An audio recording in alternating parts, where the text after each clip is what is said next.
funniest thing I've ever done. Oh, hang on, who's this? It's only a couple of the boys in blue. The Fuzz. They say, it was as we call them, the Fuzz. And I thought, oh, God, here we go, here's the man, ruining our fun. He told me to climb down. I climbed sheepishly down. I'm not a person who's naturally brave when confronted by authority of any kind. I crumble. And he said, why'd you do that? I said, because that kid told me to do it. It was true, because this other guy had dared me to do it. I went, yeah, it's him.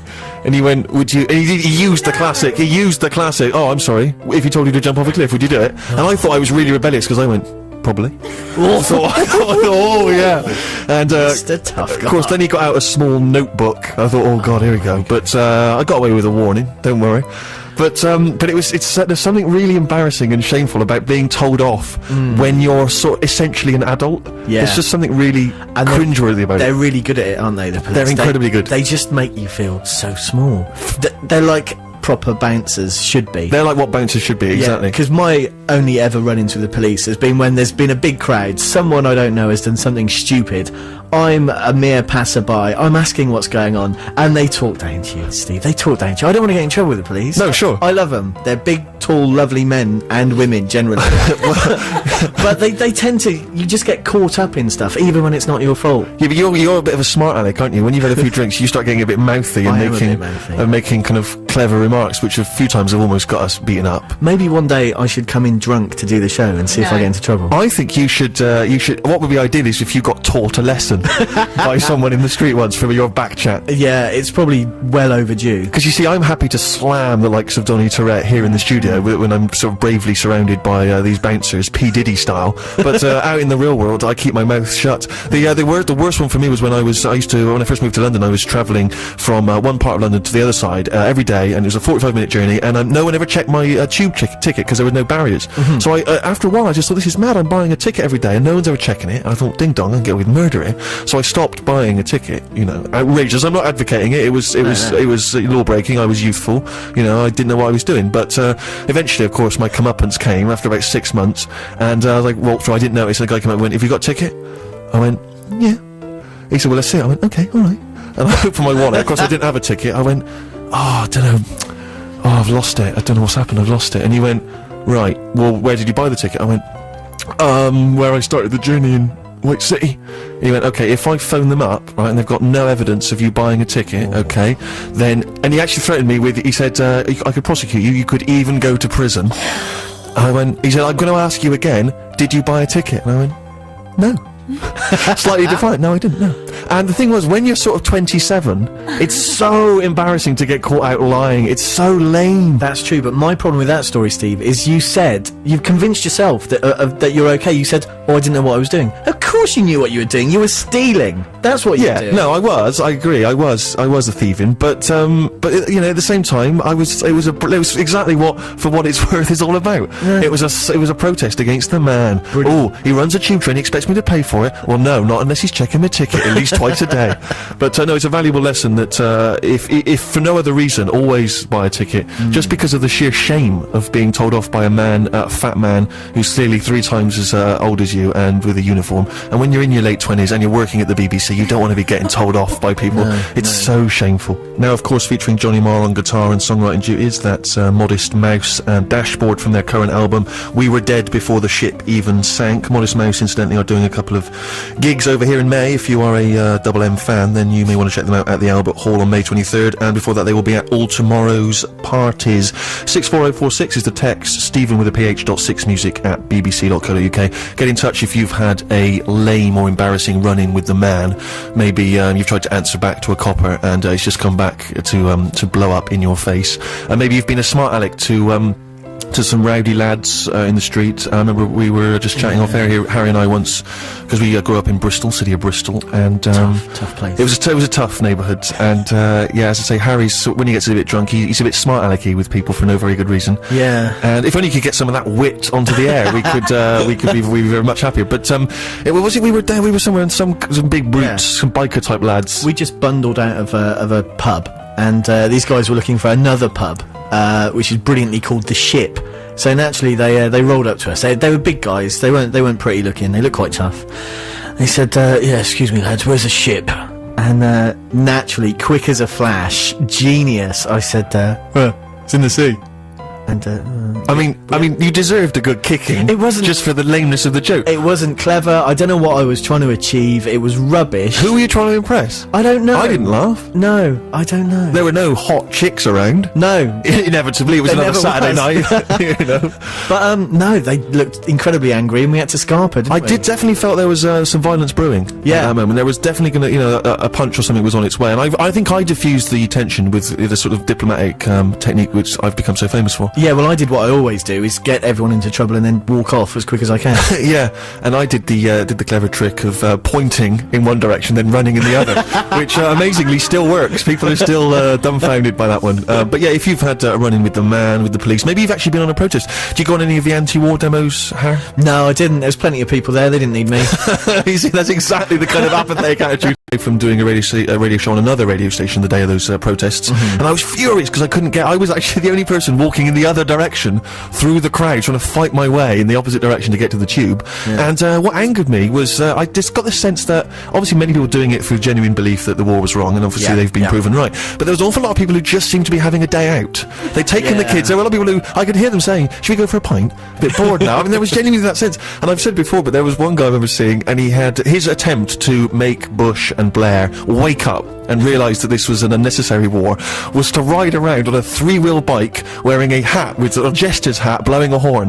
That was his method. That's what he was to arms. That is exactly. He was call going to to strike fear into the hearts of our major leaders. But yeah, I'm embarrassed that I've never done anything worthwhile or noble. Although, of course, I did give my fee from one of these shows Look, to this has got Comic to Relief. stop. This has got to stop. Well, I had a little run-in with a different kind of man earlier this week. I'm not ashamed to say this, right? I like to pop in a charity shop and have a look through the records and CDs. Okay, I've no shame in that. You know, I've been doing it since I was young. I still like to do it. It's like a little treasure trove, isn't it? You never know quite what you're going to find. I was in one in Kentish Town, and it was actually a very noble trip. You know, I said I've not done much noble stuff, but I was actually taking some stuff to the recycle plant. Okay, and I popped in to post some CDs, some DVDs which I'd signed for charity. So it was a very noble excursion, the whole thing. But before I popped in there, I said all this junk in my car, and I popped into this charity shop, and this woman came and she went, "There's a bloke taking your photo." I went, "Oh, what?" I looked round, there was a guy with a long lens camera taking shots of me through the glass of me looking through the CDs and records. Okay, papped. Yeah. So I went out, I said, "What are you doing?" He went, "Oh, paparazzi." I went, "Right, okay." Immediately, of course, I'm thinking, right, if there's a particularly slow news day this week, they can run that picture. Merchant in charity shop. They had a picture of my car as well, which had all my recycle stuff. I'm thinking the headline, "Junk Merchant." Brilliant. Scrap merchant, even better. So, but if you see it in the paper, because I don't tend to get a lot of the tabloids in the week, so if you do see it, then do send it in, because I would like to see what pun they've come up with. But I don't know, they're going to spin it like, you know, merchant, despite his vast success. Yeah, still trying to... scrabbling around for cheap records. Listen, I got Hounds of Love by Kate Bush for £2. Who's the joker? All right, Exactly. who's the loser? We got music. We got, yes, Elvis Costello. I wanted to play this because it's good. It's a Steve Show, BBC Six Music, on this delightful summer's afternoon. I always like to throw in a line like that, which makes me sound a bit more like a DJ. Yeah, it's good. Sounds slick. Ricky's always reminding me of, he's a friend of mine, colleague. No, come on. And he's always reminded me of the fact that he heard the radio once and he just switched on. And it was a DJ just went, woke up this morning, sun was shining, I thought, do you know what, I'm going to come in, I'm just going to play some bloody great music. So you just heard Cher, Simply Red. That's good stuff, Steve. But not, Thanks. Not as good as Sam White in Manchester on the topic of political activism. He went to a demo once, went to the pub afterwards with his anti-Nazi banner in his hand. He was harangued by several large BNP men. Rather than standing his ground and having a discussion with them, he ran out crying and trying to shout abuse, which is a fairly poor show. I'd have just said, well, let me hear your arguments. They'd have explained their views on immigration. I'd have gone, do you know what, you're absolutely right. Poured out my placard, bought them a pint. That's the best way to diffuse any kind of tension. And also, stealing from the train companies. You know, they're not that well off. They need our money. Louise in Broadstairs, her trick was to carry a huge pile of old train tickets and would pull them out when asked to show a ticket and just idly flick through them, and they couldn't be bothered to wait for it, and they'd move on to the next sucker. Well, as an adjunct to my own story, that I did indeed have, for some reason, loads of my old travel cards in there, which just seemed to compound it to him. That just seemed like part of another elaborate conspiracy, which I couldn't piece together. So I don't know. I don't think there's any safe way except buy a bloody ticket. Sorry, mate, sue me if I'm playing by the rules, but that's the way it is. Listen, the whole reason we get you in, Har, obviously, is not just to offer some droll comment, but because you have chosen music for me that perhaps I've not heard before, perhaps I'm not Yeah. familiar with? What have you got for me this week? Well, it's quite exciting this week because I took delivery from my parents' house of my old vinyl collection, which I've not listened to for years. I found this track by the Sea Urchins. I think it was pretty much the last thing they did, and it's called Please Don't Cry. Harry's choice on this week's Steve Show, Sea Urchins, Please Don't Cry. The fact that we've had to play it off vinyl suggests that it's perhaps quite an obscure track nowadays. What Yeah. happened to the Urchins? Well, they split and became Delta, who then subsequently split, which was all a bit sad, really. But the singer James Roberts had a solo album out last year, which was very good, and that track is hard to come by. I saw a copy this week and had to buy it just to boost my number of copies, just in case anything should happen to the others. Sure, you're that much of a fan. Oh, yeah. Right, you're very committed. I'm just trying to think, why do you think we are such an apathetic kind of generation? How you've got about 10 seconds to sum it up. Well, we're just so spoiled, aren't we? I think it's because we're complacent, isn't it? Yeah, High yeah. five, mate. We've nailed it. Last week I was slamming Prince William. You know, he's suffered enough. I don't Well, think I yeah. need to have a go at him this week. But this week I've had a go at an entire generation. I wouldn't like to be me about now. Let's hear some. I don't know if you remember the Pizzicato 5. I saw them described somewhere as a Tokyo kitsch pop deconstructionist outfit, and I suppose that pretty much sums them up. This is a track called Groovy Is My Name, which I used to play when I used to do a little morning breakfast show for No Money in Bristol in about 1996. Have a listen. One of the only novelty songs I can actually bear to listen to more than once. That's Liam Lynch and United States of Whatever. Liam Lynch, in case you didn't realise, is actually a director of music videos and films. He did the recent Tenacious D movie, in case you're interested in such things. And he also created those kind of sock puppet creatures that you see on MTV sometimes that do stuff on there. I don't know why. You notice here I'm actually... you can't tell, listeners, but I'm actually miming sock Webcam puppets. fans Yeah, will be webcam fans loving will be able to enjoy me doing a sock puppet gesture with my hands. Apparently, if you use your hands a lot whilst talking to gesture, it suggests you're very working class. It's very really? much. No, it's true. It's a very class-generating thing. It's why when you see someone like Prince Charles or heartbroken Prince William, you'll notice he doesn't really use his hands unless he's perhaps got them wrapped around a young honey. But he doesn't use them to gesture with because he's educated. I think the reason for that is because working class people are also doing a lot of manual labour. So Exactly. while they're doing their job sloppily, they'd be talking. They'd be while using blabbering their along. hands. Absolutely right. But yeah, I use my hands an awful lot. I gesture terribly, and you know, if I'm trying to suggest something big, you'll notice here now my hands are kind of circling around to suggest some bigness. It's it's a very it's something I'm deeply ashamed of. It's one of the reasons I'm sure I don't have my own TV chat show, beyond the fact that I'm also rubbish. But in case you're interested in Liam Lynch and you're a fan of him and stuff, then you may want to check out the fact that he does a video podcast which you can get on iTunes called Lynchland, which is him kind of doing little sketches and stuff. It's droll, but it's worth checking out if you are a fan. Before we played Liam Lynch, actually, of course, we were talking about sticking it to the man, rather like Liam was in that song. Agitated. Yeah, well, we've got an absolute corker. Dan Meadows in Australia manages to combine sticking it to the man with stealing from train companies. What he did, he had a ticket on the train, but he pretended that he hadn't. Sort of like all twitchy, you know, looking around, looking over his shoulder. The train police found him, caught up with him, and they said, "All right, mate, look, we know you've not got a ticket." Produced the ticket. They thought he was a madman, but he had a lot of fun. That's a strange way. That's more of a kind of playing with the man. It's not so much sticking with the man, is it? It's tormenting the man, which is I appreciate as well. Rock on, man. Yeah, absolutely. Joanne in Leicestershire's emailed in with a very interesting story about a row she had with her boyfriend, but I think it's sticking it to a man, not the man. Sure, yeah. Which is a bit of a problem. But yeah, generally, Steve Show listeners seem to be very politically aware. Pete in the West Country went on the anti-war march 2003, got bored halfway through, went and watched the rugby in the pub.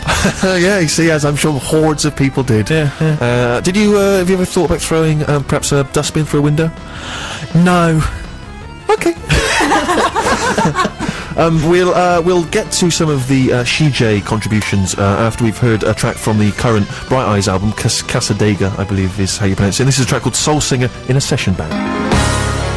I enjoyed Guy Garvey's show last week. I heard something, it was good. I suggest you listen in. I will. Alright? Thanks. You going to promise that? Make a note of it in your diary. Oh, excellent. Now, you may recall, if you're a regular listener, that we have been searching for a regular female contributor to the show, because it is with great shame that I admit that I do not know any women. And I've not really been able to get anyone on who's... obviously I know girls, but I don't know people who are desperately passionate about music, desperate to contribute to a music-based show. So we've been seeking out you, the listeners. Perhaps there's undiscovered talent out there. So far we've had some excellent CDs and MP3s sent in. We're still seeking them out.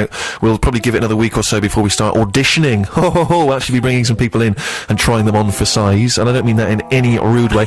And I say I don't really know any women. I do know one woman. I think of her more as an honorary bloke, though. largely because she's quite laddish, I suppose, in a way, but not in an unpleasant way, not in a kind of. Oh, anyway, no, I'm not going to slag her off anymore. I'm just going to welcome her along. Could you? Kirsten O'Brien, who